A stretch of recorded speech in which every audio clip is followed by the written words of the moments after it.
Breaking news చూస్తున్నాము. Iran పైన America master stroke వేసింది. హార్ట్ ఆఫ్ ఇరాన్ అంటూ చెప్పుకొచ్చే కేష్మ్ ఐలాండ్ పైన అమెరికా మిసైల్స్తో సంధించింది. ఒకవైపు చర్చలు, మరోవైపు దాడులు కొనసాగిస్తూనే వస్తుంది.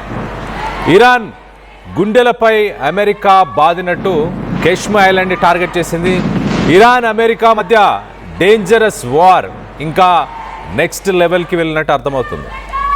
ఇరాన్ బాలిస్టిక్ క్షిపణులను కూల్చివేయడంలో 100% సక్సెస్ సాధించామంటూ పెంటగన్ కూడా స్టేట్మెంట్ ఇచ్చింది.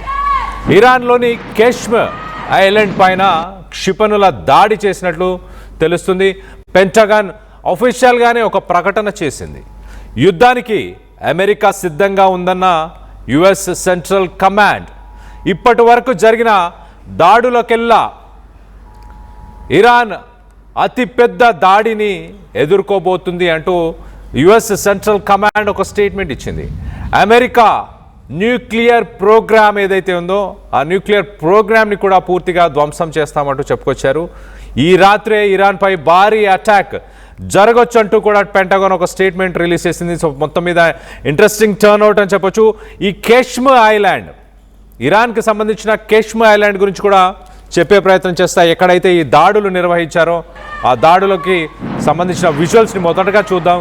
దాని తర్వాత డీటెయిల్గా కేష్మ్ ఐలాండ్ గురించి అండ్ రానున్న కొన్ని గంటల్లోనే ఏం జరగబోతుంది అనేది డీటెయిల్గా మాట్లాడుకునే ప్రయత్నం చేద్దాం. మొదటగా ఇవాళ తెల్లవారుజామున జరిగిన దాడులకు సంబంధించిన విజువల్స్ని ఒక్కసారి చూసే ప్రయత్నం చేద్దాం.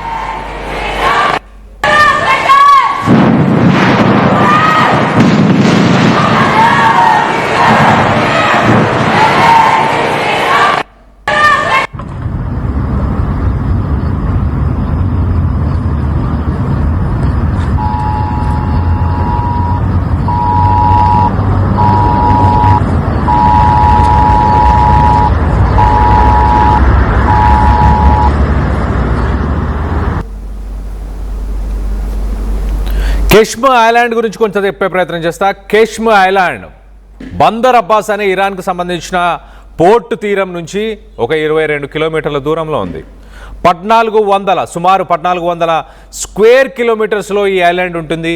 ఈ ఐలాండ్, ఈ ద్వీపం నుంచి స్ట్రెయిట్ ఆఫ్ హార్మోస్ని పూర్తిగా కంట్రోల్ చేయొచ్చు. ఈ ద్వీపం ఎవరి కంట్రోల్లో ఉంటే వాళ్ళు స్ట్రెయిట్ ఆఫ్ హార్మోస్ని పూర్తిగా కంట్రోల్ చేస్తారు. నిన్న అమెరికాకు సంబంధించిన ఫైటర్ జెట్స్ ఫ్లై చేస్తూ ఈ కేష్మ్ ఐలాండ్ని టార్గెట్ చేయడం జరిగింది. ఈ కేష్మ్ ఐలాండ్కి సంబంధించి మనం చూడొచ్చు, ఆ ద్వీపం లాంటి ఆ ప్లేస్లో కొంత కొండ ప్రాంతాలు ఉన్నాయి. ఆ కొండ ప్రాంతాల లోపల భారీ టనల్స్ని కూడా ఇరాన్కి సంబంధించిన ఇస్లామిక్ రెవల్యూషనరీ గార్డ్స్ భారీ టనల్స్ని ఏర్పరిచారంట. ఆ టనల్స్ లోపల ఒక్కసారి మనం చూస్తే ఒక అండర్ గ్రౌండ్ మిసైల్ సిటీయే ఉందంట. ఆ మిసైల్ సిటీ నుంచే స్ట్రెయిట్ ఆఫ్ హార్మోస్ని కమాండ్ చేస్తున్నారు. 20% ప్రపంచానికి వెళ్ళే ఆయిల్, గ్యాస్ వాటన్నిటిని ఈ ఐలాండ్ నుంచే కంట్రోల్ చేస్తున్నారంట. అక్కడున్న కొండ ప్రాంతంకి సంబంధించిన ఆ కొండ ప్రాంతం లోపల మొత్తంగా ఇస్లామిక్ రెవల్యూషనరీ గార్డ్స్ కొన్ని సంవత్సరాలుగా అక్కడ వెపన్స్ని దాచిపెడుతున్నారంట. ఆ కొండ ప్రాంతాలు ఉండడం వల్ల ఒక న్యాచురల్ అడ్వాంటేజ్ ఉంటూ ఆ కొండ ప్రాంతం లోపల టనల్స్ని, అంటే గుహలని తవ్వి అక్కడ వెపన్స్ని దాచిపెట్టారు, మిసైల్స్ని దాచిపెట్టారు. ఒక అండర్ గ్రౌండ్ మిసైల్ సిటీ అంటూ కూడా కేష్మ్ ఐలాండ్ని చెప్పుకొస్తున్నారు. మరోపక్కన ఇస్లామిక్ రెవల్యూషనరీ గార్డ్స్ ఆ కొండల్ని ఏవైతే ఉన్నాయో లోపల నుంచే తవ్వుకుంటూ వస్తూ అక్కడ ఒక అండర్ గ్రౌండ్ మిలిటరీ కాంప్లెక్స్ని వాళ్ళు తయారు చేశారంట. దాంట్లో ఏమున్నాయనంటే fast attack submarines, mobile ballistic launchers. ఈ స్ట్రెయిట్ ఆఫ్ హార్మోస్కి సంబంధించి సివిలియన్ షిప్స్ వచ్చిన టైంలో కానీ అమెరికాకి సంబంధించిన నావీ షిప్స్ వచ్చినప్పుడు వీళ్ళు కొన్ని సబ్మెరీన్స్ని యూజ్ చేస్తారు మైన్స్ని ఏర్పరచడానికి. అలాగే బాలిస్టిక్ లాంచర్స్ కూడా ఉన్నాయి. మనం రైట్ సైడ్ విజువల్లో చూస్తున్నాం కదా, అలాంటి లాంచర్స్ కూడా మొబైల్ లాంచర్స్, అంటే ఎక్కడి నుంచి ఎక్కడికైనా షిఫ్ట్ చేసే మొబైల్ లాంచర్స్, హెవీ ఎక్విప్మెంట్కి సంబంధించి, అంటే లారీస్లో మనం చూస్తున్నాం కదా ఆ విజువల్లో ఎలా ఉన్నాయో అలాంటి మొబైల్ లాంచర్స్ కూడా ఈ కేష్మ్ ఐలాండ్లో ఉన్నాయంట. దాంతోపాటు హెవీ ఏరియల్ బొంబార్డ్మెంట్, అంటే డ్రోన్స్, అన్మాన్డ్ ఏరియల్ వెహికల్స్, ఇవన్నీ కూడా ఈ కేష్మ్ ఐలాండ్లోనే మొత్తం మీద ఆ ఇరాన్కి సంబంధించిన అగ్రెషన్ని కంట్రోల్ చేయడానికి స్ట్రాటజిక్గా ఒక పథకం ప్రకారమే మేము అటాక్ చేశామంటూ అమెరికా చెప్తుంది. మరో పక్కన మెరిటైమ్ స్ట్రాటజీ యుఎస్ నేవీ ఏమంటుంది అంటే చాలా క్లియర్గా ship to ship Islamic Revolutionary Guards అంటే ఇరాన్కి సంబంధించిన army America ship to ship వార్ని వాళ్ళు చేయలేరు, ఫైట్ని వాళ్ళు చేయలేరు. కాబట్టి కెష్మ్లో ఏదైతే ఎయిర్ క్రాఫ్ట్ క్యారియర్స్కి సంబంధించి కెష్మ్లో ఉన్న ఆ ఎక్విప్మెంట్ని మేము ధ్వంసం చేశాము. అలాగే కోస్టల్ బ్యాటరీస్ ఏవైతే ఉన్నాయో anti ship missiles, coastal batteries అంటే స్ట్రెయిట్ ఆఫ్ హార్మోస్ నుంచి సివిలియన్ షిప్స్ కానీ అమెరికన్ నేవీకి సంబంధించిన షిప్స్ ట్రావెల్ చేయకుండా అక్కడ ఒక ఎయిర్ డిఫెన్స్ సిస్టాన్ని ఇరాన్ ఏర్పరిచింది. ఆ ఎయిర్ డిఫెన్స్ సిస్టాన్ని మేము టార్గెట్ చేసాం.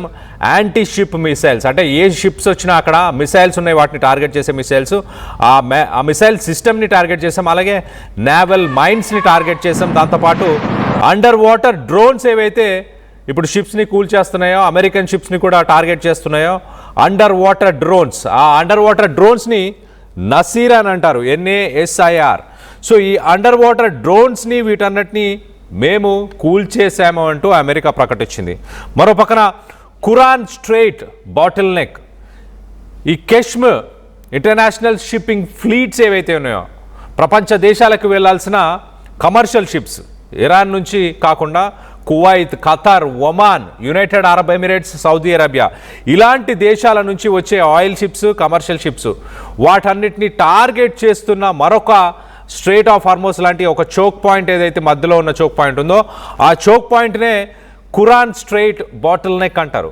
ఆ ఖురాన్ స్ట్రెయిట్ బాటిల్ నెక్ దగ్గర ఈ కెష్మ్ ఐలాండ్ ఉంటుంది. అక్కడ ఇరాన్కి సంబంధించిన ఇస్లామిక్ ఫోర్సెస్కి air defence system, missile system వీటన్నిటిని కూడా మేము టార్గెట్ చేశామంటూ అమెరికా చెప్పుకొస్తుంది. సో మొత్తం మీద అమెరికా ఒక పక్కన చర్చలు నడుస్తున్నాయి, సుదీర్ఘ చర్చలు జరుపుతున్నాము, ఒక కొలిక్కి రాబోతున్నాయి ఇంకా చర్చలు అంటూ మాట్లాడుతున్నారు. నిన్న మొన్న మనం చూస్తే ట్రంప్ నెతన్యాహు, ఇజ్రాయెల్ ప్రెసిడెంట్ నెతన్యాహుకు కూడా ఒక సీరియస్ క్లాస్ తీసుకున్నారు. చాలా క్లియర్గా లెబనాన్ పైన దాడులు చేస్తున్నావు, నేను ఒక పక్కన శాంతి చర్చల కోసం మాట్లాడుతున్నాను, ఒక పక్కన ఇరాన్ దగ్గర ఉన్న న్యూక్లియర్ డస్ట్ని అంటే యురేనియం రిజర్వ్స్ని వెనక్కి తీసుకునే ప్రయత్నం చేస్తున్న సమయంలో లెబనాన్ మీద భీకర దాడులు చేస్తున్నావు, నేనున్నాను కాబట్టే నిన్ను క్షమించి వదిలేస్తున్నారు, లేకపోతే ప్రపంచ దేశాలు ఇప్పటికే నిన్ను జైలు పాలు చేసేవి అంటూ నెతన్యాహుకు ఒక పెద్ద క్లాస్ పీకారు.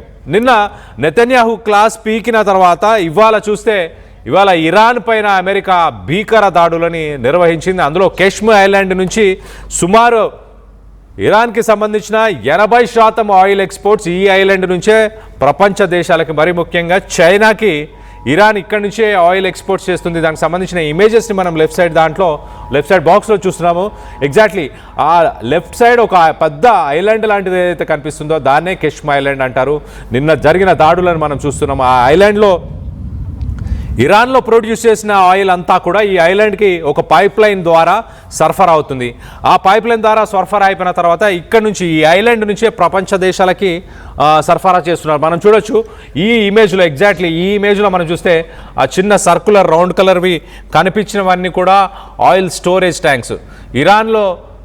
ఇరాన్లో ప్రొడ్యూస్ చేసిన ఆయిల్ అంతా కూడా ఇక్కడ స్టోర్ చేస్తారు. ఇక్కడ నుంచి షిప్స్లోకి, కార్గో షిప్స్లోకి ఎక్కించి అక్కడ నుంచి ప్రపంచ దేశాలకు పంపించే ప్రయత్నం చేస్తారు. మొత్తం మీద అక్కడే ఒక అండర్ గ్రౌండ్ మిసైల్ సిటీ కూడా ఉందంట. స్ట్రెయిట్ ఆఫ్ హార్మోస్ని ఇక్కడ నుంచి డైరెక్ట్గా ఇరాన్ కంట్రోల్ చేసే ప్రయత్నం చేస్తుంది కాబట్టి దాన్ని మేము టార్గెట్ చేశామంటూ ఒక పక్క అమెరికా చెప్పుకొస్తుంది.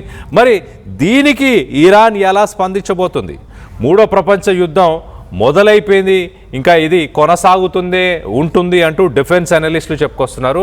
యుక్రెయిన్ రష్యా మధ్య ఎలా అయితే యుద్ధం కొనసాగుతుందో దాదాపు సుమారు ఒక 3.5-4 సంవత్సరాలుగా ఆ యుద్ధం కొనసాగుతూనే వస్తుంది.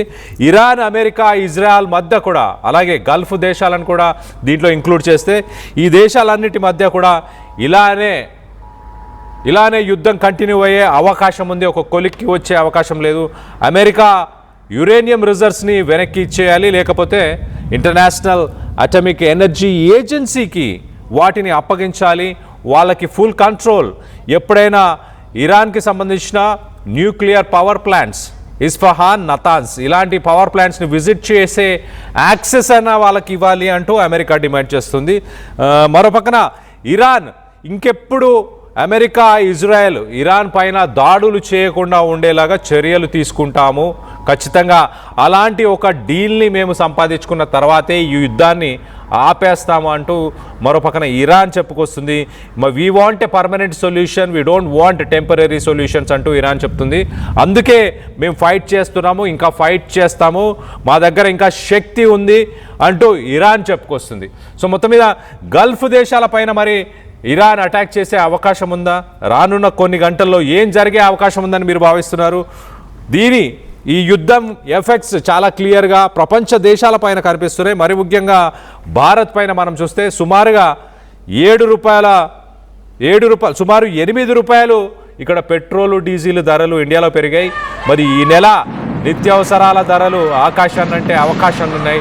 ఒకవేళ యుద్ధం ఇలానే కొనసాగితే రానున్న రోజుల్లో ఇంకా కొన్ని నెలల్లో కొనసాగితే కనుక ఆల్రెడీ రిసెషన్ స్టేజ్ నుంచి స్టాగ్ఫ్లేషన్ స్టేజ్కి మనం ప్రస్తుతానికి చేరుకున్నాం.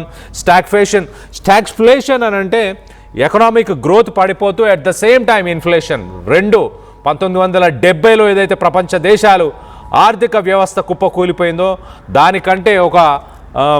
దానికంటే ఒక భయంకరమైన సిట్యువేషన్ ఈసారి ప్రపంచ దేశాలు ఎదుర్కోబోతున్నాయంటూ మొత్తానికైతే వరల్డ్ బ్యాంక్ చెప్పుకొస్తుంది, అలాగే ఐఎండి చెప్పుకొస్తుంది, IMF చెప్పుకొస్తుంది, ఇంటర్నేషనల్ మానిటరీ ఫండ్ చెప్పుకొస్తుంది, ప్రధానమంత్రి మోదీ చెప్పారు, అలాగే ప్రపంచ దేశాలకు సంబంధించిన ప్రైమ్ మినిస్టర్లు, ప్రెసిడెంట్లు వీళ్ళందరూ కూడా